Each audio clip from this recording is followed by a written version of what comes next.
Hola amigos, estamos en un nuevo programa de En Perspectiva y hoy tenemos como invitado a Pablo Llorca.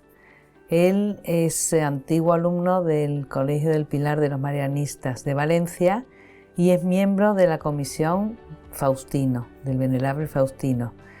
Nos va a acercar a esta persona que sin su entrevista a lo mejor muchos de nosotros no conoceríamos. Entonces nos alegra mucho tenerte esta tarde con nosotros, Pablo, este día, a ver, para que nos cuentes y nos acerques al personaje de Faustino. Gracias, igualmente también estoy muy contento de estar aquí. Qué bien, pues él era el venerable Faustino, es venerable Faustino Pérez Manglano, que nace en 1946 y muere en 1963. Pero ¿qué tiene de especial su vida? Puedes presentarte tú y decir eso, por qué te interesa el tema, cómo entras en la comisión también. Preséntanos a Faustino. Sí, bueno, pues como ya has dicho, yo soy Pablo Llorca, soy un valenciano de 26 años, ahora mismo como tantos otros españoles pues estudiando oposiciones y antiguo alumno de aquí del Colegio del Pilar, igual que lo fue Faustino, pero 40 años después, ¿no? Entonces la figura de Faustino siempre ha estado de alguna manera presente aquí en el colegio, entre los alumnos, de hecho él está aquí enterrado, está su tumba, y hace unos pocos años, cuando falleció el padre Salaberry, que fue su director espiritual, fue luego el gran impulsor de su causa de beatificación, porque él también fue superior general de los marianistas en Roma. Una vez él falleció, pues dejó en su testamento escrito que se tenía que conformar pues, un grupo pastoral de personas que se dedicaran a seguir fomentando la devoción a Faustino, ¿no? Entonces se me propuso formar parte de esta comisión y bueno, pues yo muy gustosamente acepté, ¿no? Porque es dar a conocer un ejemplo de santidad muy accesible a todos nosotros. Claro, porque al ser de la comisión, ¿qué obligaciones tienes o qué requisitos y qué es lo que tienes que hacer?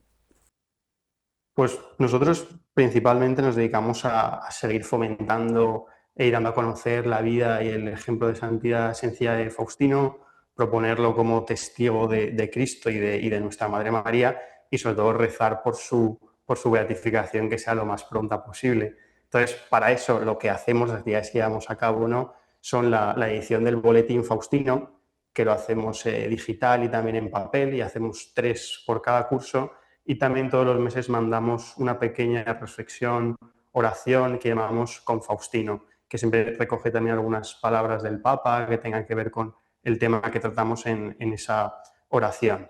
Y luego nuestro último gran proyecto fue el documental sobre la vida de Faustino. Ah, muy bien. Y cuéntanos, aunque esté el documental y las personas que nos están viendo pueden meterse en el documental, que ya nos dirás tú cómo se titula. Yo creo que merece la pena, pero cuéntanos tú las pinceladas, cómo era Faustino y cómo fue su infancia, cómo llega a ser tan especial espiritualmente para que se le proponga venerable. Pues Faustino, yo siempre digo que fue ante todo un joven perfectamente normal. O sea, Faustino vivió una vida típica de lo que era un niño de su edad y de su época, ¿no? Porque estamos hablando que murió en el 63, los años 50, 60, pero lo extraordinario, ¿no? Dentro de esta vida tan ordinaria fue que Faustino tuvo que afrontar una enfermedad muy joven, el linfoma de Hodgkin, y la entereza con la que afrontó la enfermedad, cómo se dejó en manos del Señor y de la Virgen para asumir lo que era la muerte, ¿no? En último término, es algo absolutamente asombroso. Y por supuesto también Faustino pues, recibió el don de la fe, que supo trabajar, supo cultivar profundamente en sus conversaciones también con el padre Salaverry, que hemos nombrado antes, que era su director espiritual, y Faustino recibió también el gran regalo de la vocación religiosa y de la vocación sacerdotal y misionera. O sea, él quería ser religioso marianista y quería marchar a Sudamérica como misionero, que no pudo cumplirlo en vida, ¿no? Porque le sobrevino la muerte tan joven, pero luego también es muy bonito ver cómo en el resto de países fuera de Europa, incluso donde los marianistas tienen presencia, se han creado muchos grupos juveniles que llevan el nombre de Faustino y que lo toman como modelo espiritual Entonces podemos decir que Faustino, aún después de muerto, ha podido cumplir su gran deseo, que era ser misionero. Qué bonito. Esto muy resumido, pero destácanos tú, por ejemplo, eso. ¿Cómo eso? O sea, él nace en su familia, a qué edad tiene vocación, cómo va asimilando, lo que tú destacarías que le hace extraordinario. Pues Faustino, además, contaba el padre Salaberry, ¿no?, que él lo conoció siendo muy pequeño Faustino, porque fue él a verle todo agobiado y le dijo: padre, que es que tengo una deuda de rosarios con la Virgen.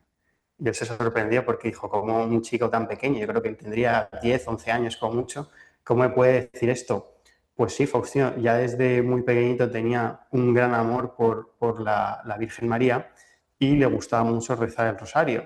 Lo rezaba en familia, lo rezaba con sus primos, que eran un grupo muy grande y veraneaban todos juntos en una finca que tenían preciosa en Alicante, y él lo rezaba, pero claro, también con la vida normal de un niño, con sus distracciones, pues muchos días se olvidaba, y por eso fue muy agobiado al padre a decirle esto.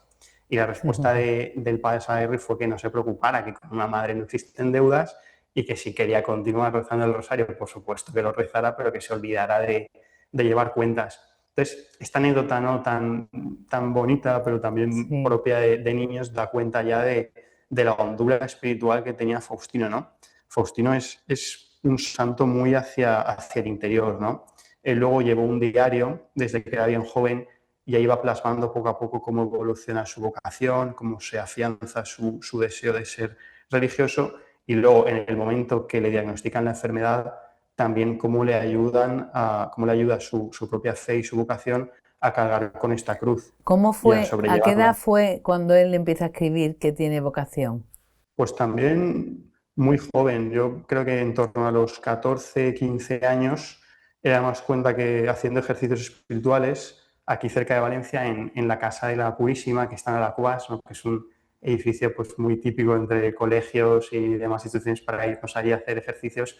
Él decía, deja escrito, que durante la cena es cuando vio claro que el Señor le llamaba, ¿no?, a la vida religiosa, al sacerdocio, y ahí también poco a poco, pues él con su vocación fue muy discreto, solamente lo habló con su director espiritual y con sus parientes más allegados, algún primo, sus padres y poco más, ¿no? Lo llevó con mucha discreción, pero sí que está muy claro, ¿no?, en sus escritos y luego el legado que nos ha dejado, cómo de afianzada tenía su vocación religiosa. Y entonces él a los 14 años siente ya la vocación, lo escribirá en su diario, me imagino que será precioso, ¿no? Porque eso lo tendréis a lo mejor, ¿no? Vosotros, o lo Sí, sí, editáis. claro, están editados, también está publicado. Además, en una de las ediciones hizo el prólogo Monseñor Carlos Osoro, cuando era arzobispo aquí de Valencia. Y sí, sí, o sea, se puede leer, cualquiera que lo desee, se pueden comprar, sí, sí. Y entonces él evoluciona y de repente a qué edad le entra la enfermedad y cómo va reaccionando ante ello. Pues él empieza a sentir algunos dolores, ¿no?, sobre todo por las noches, pero también con esa discreción profunda que le caracterizaba, tampoco por no preocupar, pues él tampoco dijo mucho a su entorno más cercano. De hecho, su padre además era médico ginecólogo, o sea que podía haberle consultado enseguida, ¿no? Pero luego ya cuando empieza a presentar síntomas, que le sale algún bulto y demás, pues ya fueron a la Cruz Roja, se le hizo una biopsia. Yo creo que esto fue alrededor del año 61, o sea, cuando él tenía unos 14, 15 años, ¿no? Y bueno, él sí que estuvo un primer curso, estuvo guardando cama, entonces no venía aquí al colegio, pero no perdió el año escolar. Él siguió estudiando con profesores particulares, con ayuda de sus compañeros que iban a verlo y demás, y sacó también el curso. Y tuvo una pequeña recuperación en la que él sí que volvió al colegio y volvió a hacer vida normal, que de hecho recuerdan sus amigos y sus compañeros de aquella época que cuando iba al colegio, pues el aspecto que tenía era evidente que había pasado por una enfermedad, ¿no?, porque estaba algo hinchado por la medicación, no tenía pelo, pero también dicen que lo sobrellevaba sin ninguna vergüenza, ¿no?, también sin ningún complejo, ¿no?, que bueno, pues estaba contento, aceptaba el aspecto que le había tocado tener, la enfermedad, y seguía haciendo vida normal. De hecho, decían que si no fuera por el propio aspecto que tuvo, nada más regresar, ni se habrían dado cuenta que estaba enfermo, porque seguía haciendo todo como cualquier chico de su edad. y luego ya a finales del año 62, principios del 63, recae en la enfermedad y ya no se levanta más de guardacama, ya no se levanta más hasta que finalmente fallece el 3 de marzo del 63. Fíjate, qué impresionante porque es muy joven, claro. Entonces me imagino también, no sé si seguiría escribiendo el diario con su enfermedad o no, porque a veces no podría a lo mejor, ¿no? Sí, De sí, todo. pero sí que seguía llevando el diario hasta un mes antes de fallecer, creo que es en torno a febrero del 63, escribe la última página, pero sigue escribiendo cada momento cómo se siente, escribe las sesiones que recibía en aquel momento de radioterapia, que era también algo muy pionero, ¿no? Y igual no se sabía muy bien los efectos que podía tener. Y él escribe también un poco que ofrece el sufrimiento, que ofrece los dolores que le causa todas estas sesiones, pues por todas las necesidades del mundo, los ofrece por las vocaciones a la vida marianista y los acepta también, lo que le venga. O sea que su vocación a la religiosa y con los marianistas, claro, es un gran impulsor, ¿no? de fuerza para todos los alumnos que vais pasando por allí, claro. Es un testimonio muy grande. Y además es como que hace que le cojas cariño, ¿no? Porque un chico que ahora, por ejemplo, eso de los complejos que hay, el que siguió estudiando, o sea, el tesón para un diario ¿no? de su vida, que con la enfermedad sigue, que sigue estudiando, es decir, que es un ejemplo lleno de fuerza, ¿no? Para el alumnado de los marianistas. Sí, exactamente. Esto es, ¿no? lo extraordinario de la vida de Faustino y por lo que decimos también que estamos ante un santo, ¿no? Porque en el resto de su vida Faustino pues era un chico, ya te decía, completamente normal, o sea, le gustaba mucho el fútbol, era incondicional del Valencia, ¿no? Y sufría con el Valencia igual que sufrimos nosotros ahora. Le encantaba pues estar con sus primos, con sus amigos, ir a la montaña, le encantaba la playa, nadar, le gustaba mucho el cine también. Le gustaban también mucho ver los monumentos falleros, aquí cuando hacemos fallas. Sí. Él, de hecho, iba de ronda con sus primos, tomaba sus propios apuntes para dar su propia puntuación. O sea, tenía muchas actividades, muchas aficiones. Por eso que en ese sentido era una figura de santidad, ¿no? Pues también como el propio San Carlo Acutis, muy accesible para nosotros los jóvenes, ¿no? En el que nos podemos ver perfectamente reflejados. No es algo muy extraordinario, ¿no? Un monje que se pasa el día rezando, ¿no? Algo perfectamente asimilable para cualquier persona de nuestros días. Claro, y me imagino, cuéntanos algo de cómo es su vivencia espiritual esa de la que hablas, porque él hacía su diario, cómo él va aceptando la realidad de la enfermedad tan grave que está teniendo. ¿Qué reflexiones hace él? Destácanos por favor cosas que tú sepas de ese al respecto. Pues claro, Faustino en un primer momento el diagnóstico, ¿no? le golpea fuerte en un primer momento cuando ya saben que es algo grave, porque en aquel momento pues el linfoma de Hodgkin era algo incurable. Entonces, en un primer momento, pues está un poco bajo de ánimos, O ¿no? sea, Está ¿se un lo poco dicen desde el alicaído. primer momento que era algo incurable? Bueno, yo me imagino que, pues, como los médicos son tan prudentes, en un primer momento no tendría algo de esperanza con el tratamiento este que le dieron, la radioterapia y demás. Y de hecho tuvo esta primera fase, ¿no? Que parecía que se recuperaba un poco y demás. Pero yo creo que él enseguida, en cuanto ya supo asumir que lo que le venía iba a ser la muerte, yo creo que la propia fe que él tenía le dio la entereza y la tranquilidad para afrontar lo que viniera. Él, de hecho, lo deja escrito, ¿no? Que se deja completamente en manos del Señor, en manos de la Virgen, y que lo que venga, pues lo aceptará. Y de hecho, creo que tiene alguna frase concreta, ¿no? Que dice algo estilo: bienvenida sea la hermana muerte, si me viene a Fí- buscar. O sea, que Fíjate, él lo había asumido, sí. como San Francisco de Asís también, o sea, que él le bebía le gustaría leer, le gustaría, o sea, de temas espirituales, de santos, ¿no? Vidas de santos. Sí, él era particularmente devoto de un hermano trapense que yo creo que está canonizado, que es San Rafael Hoy Arnaiz. sí, claro, que es una maravilla. Hoy ese tiene es una preciosidad como es. Y los escritos que tiene. Cuenta, sí, Sí, sí. pues Faustino era particularmente devoto, ¿no? de Arnaiz, y tenía alguna estampa que por aquí en el archivo que tenemos de Faustino se conserva, que él tenía también incluso una anotación al margen, ¿no? En sus reflexiones y demás, y era una figura en la que él se fijaba mucho. También, por supuesto, el Beato Chaminade, que es el fundador de los Marianistas, ¿no? Claro. Él también deja escrito que es el patrón de su vocación, y o la patrona, que él también lo deja escrito, la Virgen del Pilar, que es algo muy evidente, ¿no? Por el colegio y porque también es muy importante para los marianistas.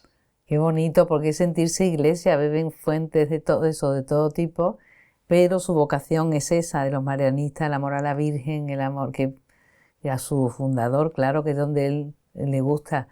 Pues eso, qué alma tan preciosa, ¿no? Me imagino que para el documental, no sé qué parte habrás tenido tú en él o cómo se ha hecho, me gustaría que nos contaras y habréis profundizado también en cómo lo vivía su familia, esa enfermedad. Sí, el documental cuenta, digamos, todo lo que es la vida de Faustino y también esta dimensión espiritual, ¿no? Y el ejemplo que luego ha dejado, todo su legado en los grupos juveniles de los que hablaba antes. Y lo hemos hecho a través de testimonios de las personas que conocieron directamente a Faustino, o sea, su hermana María Eugenia, que es la única que vive, sus primos, sus compañeros de clase, que muchos aún viven. Bueno, Faustino no sería tampoco tan mayor, porque cumpliría 80 ahora en agosto, ¿no? Y sobre todo también, o sea, están estos testimonios que te digo, ¿no? De gente que lo conoció muy de cerca, y luego también de otros cuyo ejemplo de santidad, cuyo modelo espiritual les ha inspirado mucho, que están repartidos por todo el mundo, ¿no? Pues hemos tenido testimonios de gente de Chile, de gente de México, de gente de Ecuador, también en África de una chica de Zambia. Luego un poco también como representante de la comisión y también de voto de Faustino, pues he aparecido también yo, o sea, al final gente, ¿no? de todo el mundo, para mostrar un poco la universalidad que tiene también la figura de Faustino. El superior general de los marianistas actual, el padre André Fetís, también ha participado.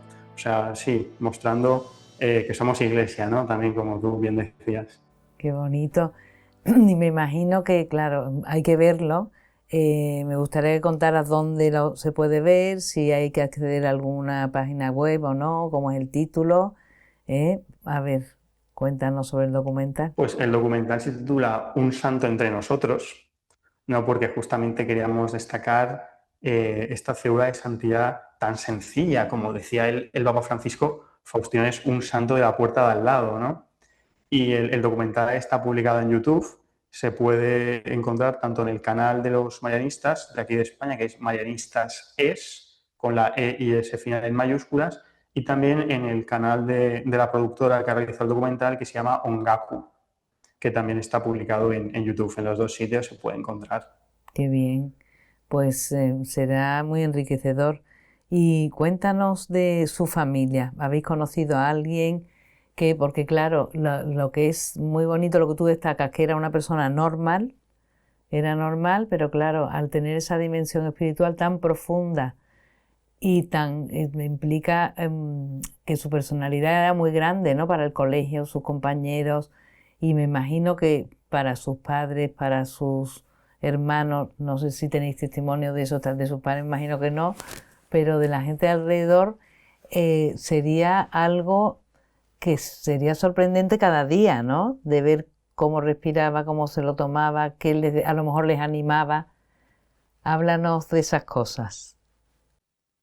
Bueno, pues la familia de Faustino era muy numerosa, ¿no? Ellos eran 4 hermanos y era una familia, pues bueno, de una posición ciertamente acomodada aquí en Valencia, pero bueno, que tenían una vida también, pues muy normal, ¿no? Como todo el mundo. Entonces, él venía aquí al colegio, estaba muy integrado, tenía un grupo grande de amigos, y luego se reunía con el grupo de primos, que eran aún mucho más numerosos, en la finca que tenían los abuelos en Alicante, en el barrio de San Blas. Y entonces todos los testimonios, lo que nos cuentan, todos sus primos que aún viven, su hermana, es que unos veranos que se lo pasaban en grande, y tantos que se juntaban, pues hacían las típicas cosas que hacían en aquella época, trastadas, todas las que os podáis imaginar también. O sea, todo muy, muy normal, ¿no? Muy familiar. Y luego también está muy presente en esta vida familiar la fe. ellos tenían una capilla allá en la finca, que es donde Faustino tomó la comunión, se rezaba el rosario en familia, bueno, pues le inculcaron, ¿no? El amor a la Eucaristía y el amor a Cristo y a la Virgen y más. O sea, esa fe ya él la había recibido en su casa. Y luego también en el colegio, que era católico, pues también pudo profundizar, ¿no? En este conocimiento de la fe, que luego le llevó incluso a tener vocación religiosa. Claro, porque eso, por lo que cuentas de su familia, ese amor a la Virgen, al rezar todos los días el rosario, lo tiene desde niño y en la familia, ¿no? Y lo que pasa que en el colegio se le acrecienta y aún más sigue amando a la Virgen, ¿no? Pero es precioso para hoy día, es verdad, de testimonio, cómo este santo es un ejemplo también que repercute en la vida familiar, ¿no? Lo que es la fe transmitida en la familia, que hoy día se intenta no dar importancia a la familia, y es que la transmisión de la fe es muy importante en la familia. Y después cómo él tiene tanta fuerza interior, porque claro, él va recorriendo también su camino interior. Y allí también en el colegio, me imagino que influye porque tú dices que participa mucho en el colegio, ¿no? Sí, él aquí en el colegio participa, ¿no? De las Eucaristías que tenían en aquel momento semanales y luego en otro tipo de actividades, por ejemplo, en lo que comentábamos antes del el cine club, que algo también muy típico de aquella época, ¿no? Que yo creo que además venían los sábados, entonces era un ambiente de socialización también, digamos, pues muy sano, ¿no? Porque venían aquí, pasaban dos películas, además alguna incluso muchas veces que tenía que ver con algún tema espiritual, que luego también le servía para ir profundizando en su fe y demás. Y luego también le encantaba el fútbol, ¿no? Si ven también, siempre dicen, ¿no? Sus amigos, su familia, que nunca tuvo pues muchas aptitudes, ¿no? Físicas para jugar a algún deporte, pero le encantaba verlo. Entonces él, lo del Valencia era algo que su hermana María Eugenia dice que era obsesión, la que Sí, tenía por el Valencia. Incluso estando enfermo, es también algo curioso, ¿no? Y también bonito ver en el diario cómo se entrecruzan incluso pues, alguna frase, ¿no? Algún párrafo en el que habla del dolor que le está provocando la enfermedad o cómo está encomendando sus sufrimientos con comentarios del estilo, pues, hoy he hablado un rato con Cristo y le he hablado del Zaragoza-Valencia, que hemos perdido, que hemos ganado, que ha marcado gol este o el otro. O sea, era algo que tenía muy, muy presente, ¿no? o sea que tenía una naturalidad en su trato con Dios, bueno, con Cristo, maravilloso, ¿no? Y una Total, naturalidad en total. su vida, porque era eso, una persona corriente que es lo que es, porque todos tenemos que aspirar a ser santos, pero qué maravilla. Y lo que también otra cosa que me gustaría destacar es eso, cómo influye, lo importante que es la transmisión, es decir, a ti te ha llegado, aunque tú dices que eres de otra generación, ¿por qué? Porque su padre espiritual, su director espiritual, puso énfasis en ello, en que habría que seguir dando testimonio, y decir que no cabe duda que el testigo ahora está en vosotros, en ti que estás en la comisión, y tú has dicho que ha llegado a todo el mundo porque tenéis entrevistas fuera también, ¿no? Entonces cuéntanos de ese ambiente que han sabido los marianistas transmitir y qué cosas destacarías tú extraordinarias de Faustino. Pues también este tema es muy interesante, ¿no? Porque nosotros también ya tenemos muy asumido que tenemos que hacer también un poco una labor de autocrítica, porque en Faustino muchas veces se ha cumplido aquello de que nadie es profeta en su tierra y además se junta, ¿no? Una palabra que los valencianos nos aplicamos a nosotros mismos, que es el meninfotisme, que quiere decir, ¿no? Que somos un poco a veces un poco pasivos para promocionar nuestra propia cultura o las cosas propias nuestras, ¿no? Entonces es verdad que, pese a que Faustino está aquí enterrado en el colegio y está en la capilla que llamamos de Faustino, y es muy habitual ir a Faustino a hacer alguna oración, a hacer alguna celebración, pero es verdad que la ciudad de Faustino ha pasado siempre igual un poco desapercibida aquí en lo que es el colegio, ¿no? Y entonces luego contrasta mucho ver cómo fuera de Europa, incluso en toda Sudamérica, en África, han tomado a Faustino como ejemplo. Yo particularmente estuve hace casi 3 años en una estancia de intercambio universitario, estuve durante 4 meses en Santiago de Chile y allí que hay 3 colegios marianistas solo en la capital, a mí me impresionó mucho llegar allí y ver que por el colegio todo estaba lleno de pósters de Faustino, que su grupo no juvenil que se reúne los viernes se llama Movimiento Faustino, y es algo que tienen absolutamente presente. Y venían los niños súper pequeñitos y me contaban a mí, claro, porque venía yo y decían, ha venido un chico que es del colegio de Faustino, del colegio de Faustino. Y me contaban anécdotas y cosas de la vida de Faustino que yo un poco, incluso algunas no las conocía, ¿no? Entonces, esta experiencia de Chile también me marcó mucho a mí, ¿no? Para profundizar en conocer la vida de Faustino. Entonces, a mi vuelta, que yo acababa de empezar entonces en la comisión, uno de los objetivos que nos marcamos fue precisamente el de dar a conocer a Faustino aquí mismo, en su propia tierra, ¿no? Y por eso también fue una de las motivaciones para poder hacer el documental, para darlo a conocer y que se sepa bien de su vida, de todo su ejemplo, del legado que ha dejado en tantos rincones del mundo, que lo podamos conocer de primera mano aquí en Valencia. Qué bien, o sea que te sirvió de inyección de ánimo lo que es, sí, esa es la universalidad de la Iglesia, que en cualquier lado se prende la llama y te puede beneficiar a ti que estás dormido aquí, pero fíjate, qué bonito. Pues nada, queríamos eso, decir a los que nos están viendo que se animen a ver el documental porque es muy enriquecedor seguro, porque están estos jóvenes detrás, bueno, esta comisión que están trabajando en ello para difundir su memoria y todo lo que hizo. Y bueno, ¿qué cosas hacen falta para dar paso de venerable a santo? Bueno, ahora realmente lo más complicado, ¿no? Siempre pensamos es la declaración de venerable, ¿no? Porque en lenguaje de iglesia es cuando el Papa decreta, ¿no? Que esa persona cuya vida ha estado en estudio, ha pasado por todo un tribunal diocesano primero, se decreta la heroicidad de virtudes. O sea, Claro, que ya se puede tomar como ejemplo, ¿no? Y entonces luego ya lo que nos tiene que venir es el milagro para la beatificación. Entonces, pues aquí hay que rezar mucho, hay que sobre todo darla a conocer, que llegue a todos, cualquier rincón del mundo, y que toda la persona que esté en una necesidad, que tenga alguna inquietud o alguna intención, pues bueno, que se encomiende a Faustino, y seguro que él intercederá por todos nosotros, y yo estoy convencido que el milagro que hace falta, ¿no? Tarde o temprano llegará para poder beatificar a Faustino. qué bien, pues con eso nos quedamos en entrar a conocer a Faustino, en rezarle que hace falta un milagro para su santificación y que además eso es una suerte porque lo concederá, o sea que estamos en buenas manos. Bueno, Pablo, muchísimas gracias por estar este tiempo con nosotros y darnos a conocer a Faustino. A todos vosotros por dejarme también este espacio también para dar a conocer a nuestro venerable Faustino. Claro, ya colaboramos en algo también nosotros, me alegra mucho. Pues ánimo y a difundir la persona de este venerable santo futuro. Y bueno, la oración siempre viene bien y desde cualquier lado. Bueno, pues hasta el próximo programa. Gracias, amigos.